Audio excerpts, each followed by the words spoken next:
Babylon tried to erase them. Rome tried to scatter them. Spain burned them at the stake. Eastern Europe massacred entire towns.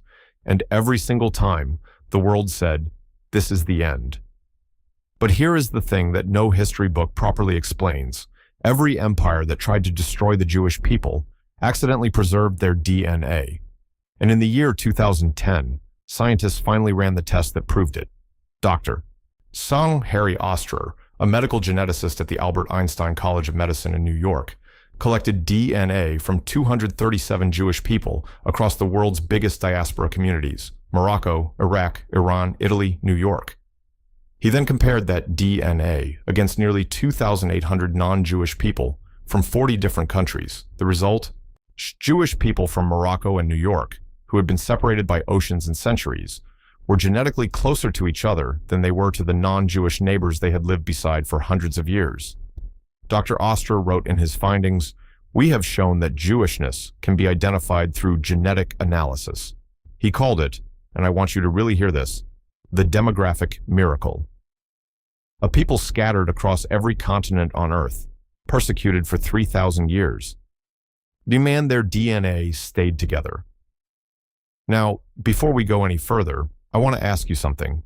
Drop a comment right now. Where in the world are you watching this from? And have you ever taken a DNA ancestry test, like 23andMe or Ancestry DNA? What did it show you? Because by the end of this video, you are going to look at your own ancestry in a completely different way. Now, the question nobody is asking is this: how? How does a genome survive 3,000 years of exile, massacre, and forced conversion? To answer that, we have to go back, way back, not 3,000 years, 10,000 years, to a land that no longer exists on any modern map, and to a group of people who left behind the oldest genetic archive in human history. Around 10,000 years ago, in the region we today call Israel, Palestine, Lebanon, and Syria, a group of early farmers settled the land. They built villages, they grew crops, they traded with neighbors. Scientists call this region the Levant. And when researchers extracted ancient DNA from burial sites in this region, something unexpected happened. These ancient Levantine people were already genetically different from their neighbors in Egypt and Mesopotamia, a unique branch of humanity rooted in one specific corner of the world. Dr. Doron Bahar, an Israeli geneticist who led a landmark study published in the journal Nature in 2010, stated directly, "The most simple explanation for what we found is a common genetic origin, consistent with Jewish people descending from ancient residents of the Levant." Now here is the detail that changes everything. These ancient people had a habit. They married within their own community, generation after generation after generation. Scholars call this endogamy. Wherein what endogamy does, biologically, is act like a time capsule. It locks the original genetic code in place. It slows down the mixing that normally erases ancient lineages over hundreds of years. So while civilizations rose and fell all around them, this Levantine genome stayed remarkably intact. Think of it like a river that flows through 10,000 years of history without losing its original water. Yeah, but then, in 586 BCE, a Babylonian king named Nebuchadnezzar did something that should have stopped that river completely.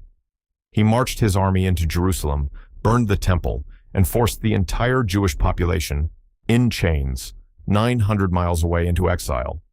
What happened next defied every known pattern of human history. Here is a pattern that historians have documented across dozens of ancient civilizations.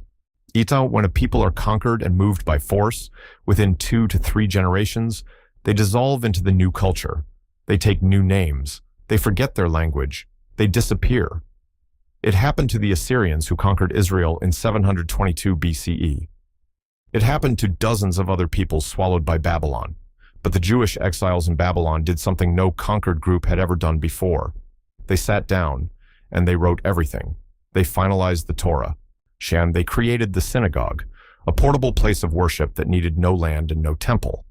They built an identity so complete, so portable, so carefully preserved, that it could survive anywhere on Earth. And the DNA confirms it. Genetic studies of Jewish communities in Iraq, the very land of ancient Babylon, show a core Levantine ancestry that barely mixed with the local Mesopotamian population. even after living there for 2,500 years.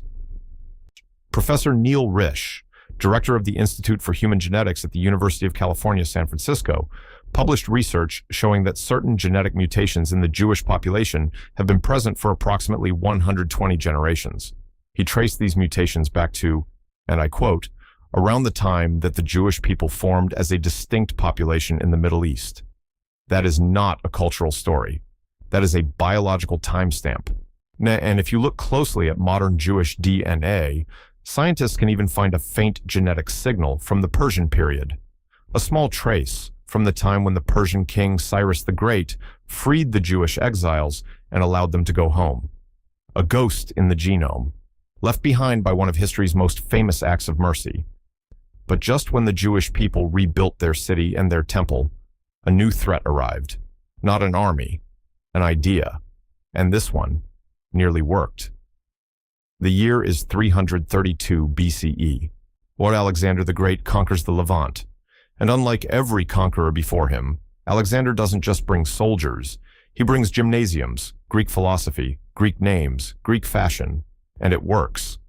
Wealthy Jewish families in Jerusalem start giving their children Greek names. They stop practicing certain rituals. They attend Greek cultural events. For the first time in history, Jewish identity was not being destroyed from the outside. It was being chosen away from the inside. And the DNA shows it. Traces of Greek and Macedonian ancestry appear in some Jewish populations from this era. But here is the twist. Those traces are completely absent in other populations. The community was splitting into those who blended and those who refused. That split exploded into open conflict in 167 BCE. A Jewish priest named Mattathias and his sons, the Maccabees, launched a revolt.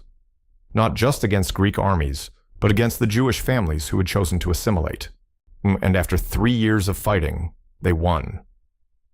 The families that had fully merged into Greek culture disappeared from Jewish genetic lineages within a few generations, absorbed, gone. The families that resisted, their DNA became the foundation of every Jewish community that came after. And the celebration of that victory? It survives today, every year, in homes across the world. When a family lights the Hanukkah menorah, they are lighting a flame that was first lit 2,200 years ago. A flame that represents a moment when a people chose their identity and their genome over comfort and acceptance. But the Greeks failing only meant one thing. Rome was next. And Rome was going to do something far more devastating than any Greek philosopher. Rome was going to scatter the Jewish people to every corner of the known world. And the genome, that ancient, preserved, carefully protected genome, was about to fracture across 3 continents. The year is 70 CE. As Roman general Titus leads his legions into Jerusalem. The Second Temple, the holiest site in Jewish history, is completely destroyed. And if you go to Rome today, you can still see it. The Arch of Titus, built to celebrate this conquest, still stands in the Roman Forum. On its carved stone walls, you can see Roman soldiers carrying the temple menorah through the streets of Rome in triumph. A monument to destruction that has stood for almost 2,000 years. After this, the Jewish people split into 2 major streams: Ashkenazi Jews, moving north and west into Central and Eastern Europe, Sephardic Jews, spreading south through North Africa and the Mediterranean. 2 groups, 2 completely different worlds, separated for nearly 2,000 years. Now, if a genome normally mixes and changes with its surrounding population after just a few generations, what do you think happened after 2,000 years? Here's what Dr. Harry Oster found in his 2010 study, Ashkenazi Jews and Sephardic Jews, despite nearly 2,000 years of separation, shared a common Levantine genetic core that was unmistakably traceable. They were still genetically closer to each other than to the European or North African populations they had lived among for centuries. Dr. Oster said, and this line is important, Ashkenazi Jews were as closely related to each other as typical 4th or 5th cousins. Every single Ashkenazi Jew on earth, a distant cousin of every other. But then in November 2022, researchers from Hebrew University of Jerusalem and Harvard Medical School did something extraordinary. They excavated teeth from a medieval Jewish cemetery in Erfurt, Germany. The teeth were 700 years old. They extracted DNA from 33 individuals, and what they found was shocking. 1/3 of all the people buried in that cemetery shared the exact same mitochondrial DNA, the same maternal line. The meaning, 1/3 of an entire medieval city's Jewish community descended from a single woman who had lived somewhere between 500 and 1,000 years before them. Professor David Reich of Harvard Medical School, one of the world's leading ancient DNA scientists, noted in the study, an intermarriage rate with outsiders of more than 1 in 500 per generation would have shifted Ashkenazi ancestry by an amount we could detect. But that didn't happen. But that's new information. Let that sit for a moment. 1 in 500 for over 25 generations in medieval Europe. That level of genetic separation, in one of the most diverse and chaotic periods of human history, is almost without explanation, unless you understand what came next. Because this bottleneck, this massive narrowing of the Ashkenazi gene pool, led scientists to a debate so explosive, so politically charged, that it reignited a 1,000-year-old question. Are Ashkenazi Jews even descended from the ancient Israelites at all? In 1976, a writer named Arthur Koestler published a book called The 13th Tribe. His argument, Ashkenazi Jews are not descended from ancient Israelites. They are descended from the Khazars, a Turkic empire in the Caucasus region that reportedly converted to Judaism in the 8th or 9th century CE. The book became one of the most controversial pieces of historical writing in the 20th century. For some people, it was an attempt to disprove the ancestral connection of Ashkenazi Jews to the ancient Levant. For some academics, it was a serious historical theory that deserved examination. For the scientists, it became a question that demanded a clear answer. And in 2010, the answer came. Dr. Harry Oster's genome-wide study, along with a parallel study by Dr. Doron Behar, published in Nature the same month, examined the DNA of Ashkenazi Jews and compared it directly against Central Asian and Turkic populations. The conclusion was clear and direct. The genetic data is, and I am quoting the research, inconsistent with the Khazar hypothesis. Ashkenazi Jews do not cluster genetically with Turkic or Central Asian populations. They cluster with Middle Eastern populations. Their genome points, unmistakably, to the ancient Levant. Dr. Z. Oster stated publicly, I would hope that these observations would put the idea that Jewishness is just a cultural construct to rest. The Khazar theory, built over decades, was dismantled by DNA in a single study.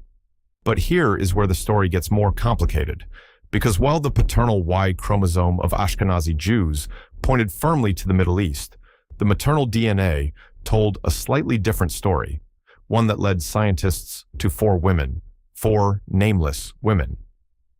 Beer, whose DNA now lives inside tens of millions of people alive today. In 2006, Dr. Doron Behar and his supervisor, Professor Karl Skorecki of the Technion Israel Institute of Technology in Haifa, Israel, published a study in the American Journal of Human Genetics. They compared DNA from nearly 2,000 Jewish individuals against 11,500 non-Jewish people from 67 global populations. They were specifically looking at mitochondrial DNA, the genetic material that passes only through mothers, from mother to daughter to granddaughter, in an unbroken chain that never mixes with paternal DNA. What they found was remarkable. Approximately 40% of all Ashkenazi Jews trace their entire maternal lineage back to just 4 founding women. 4 women. That is it. We do not know their names. We do not know what they looked like. We do not know exactly when or where they lived. But Professor Karl Skorecki said this about them. The 4 founding mothers are from lineages that originate long before the launching of the Jewish people, some 3,400 years ago. They probably came from a large Middle Eastern gene pool. And a more recent 2025 study, published in Science Direct, using updated DNA analysis methods, confirmed that these 4 maternal lineages trace back to the ancient Near East, not Europe, as some earlier researchers had suggested. When the maternal story and the paternal story were finally aligned, both pointed to the same ancient origin. But here is the question that was still unanswered. If all major Jewish populations share this Levantine genetic core, What happens to the communities that formed outside the main diaspora, communities that had no contact with Europe or the Middle East for 2,000 years? The answer to that question was sitting in the highlands of Ethiopia, and it was about to shake the entire scientific world. Or in the mountains of Ethiopia, there is a community called the Beta Israel. They are Jewish, but their Judaism looks like nothing practiced anywhere else on earth today. They do not celebrate Hanukkah. They have never read the Talmud. They practice animal sacrifice, a ritual that mainstream Judaism stopped 2,000 years ago. Their prayers do not use the Hebrew liturgy developed in the diaspora, but instead, their entire religious practice looks like a photograph of ancient Israelite religion taken before the diaspora reshaped everything, a living, breathing museum of a faith that the rest of the Jewish world moved on from millennia ago. When geneticists tested their DNA, the results were both surprising and profound. The Beta Israel carry predominantly African, specifically Ethiopian, ancestry in their autosomal genome, minimal Middle Eastern DNA. And yet, a significant number of Beta Israel males carry something extraordinary in their Y chromosome. The Cohen modal haplotype, a specific genetic marker associated with the ancient Jewish priestly lineage. A marker traced genetically to the Kohanim, the priestly descendants of Aaron, brother of the prophet Musa, peace be upon him. And here is the detail that stopped researchers in their tracks.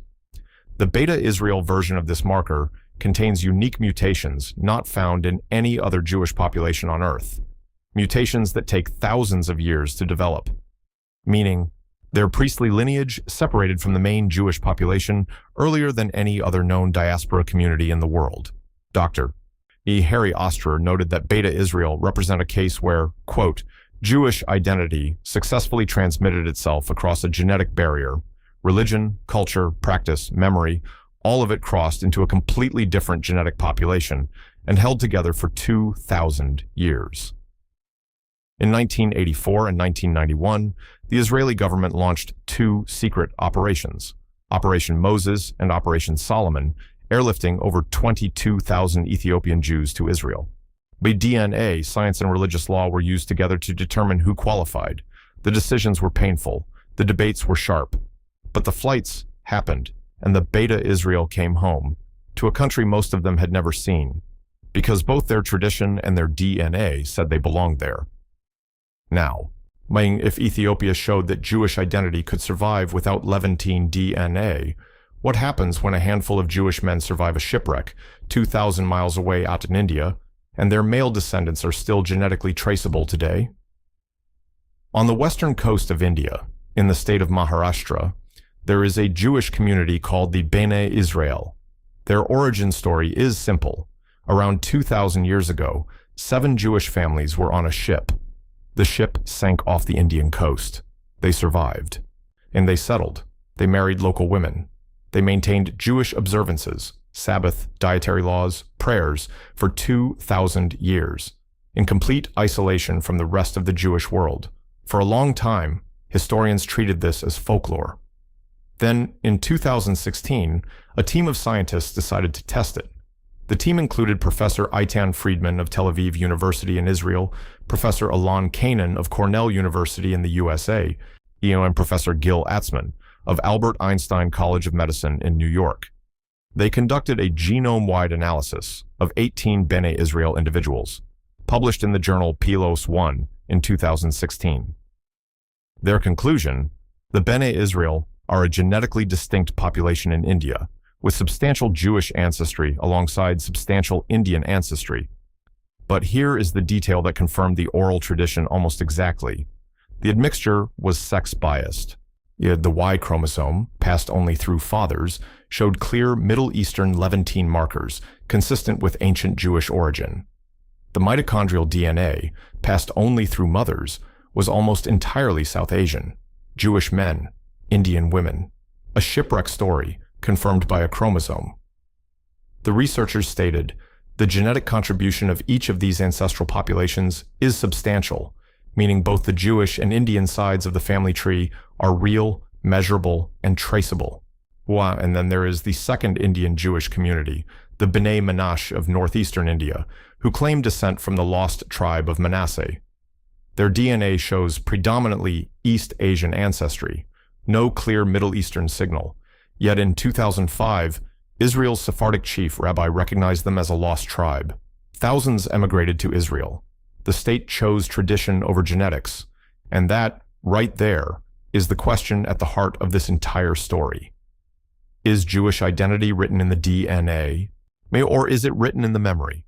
Because the final piece of this puzzle, the one that ties every community together, is a signal so consistent, so precise, that it appears in every Jewish population on Earth, regardless of continent, regardless of skin color, regardless of language.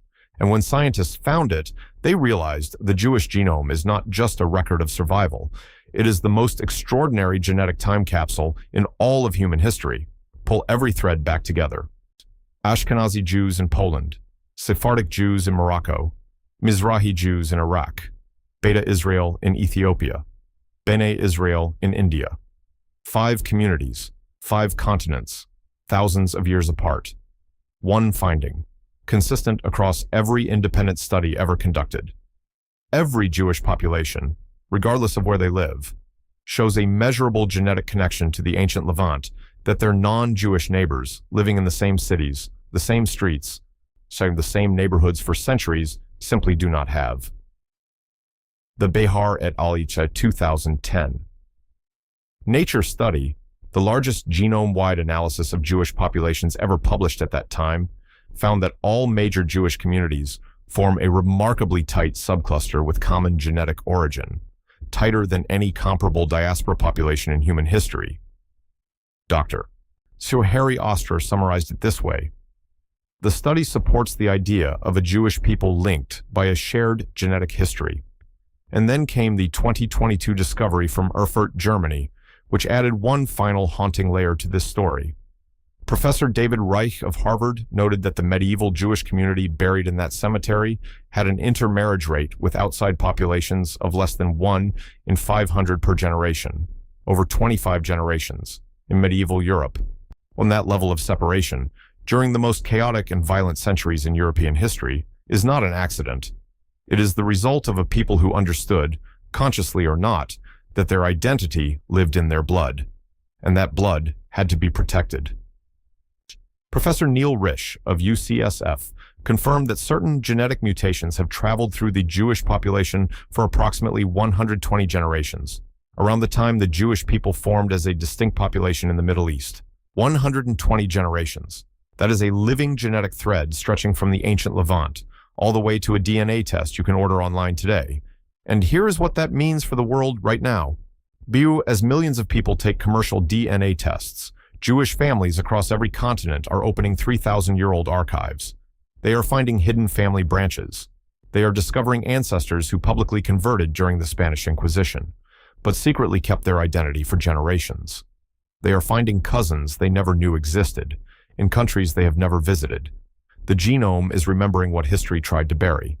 Every secret conversion, every erased family name, every identity hidden to survive a massacre. The DNA kept the record, and now people are reading it.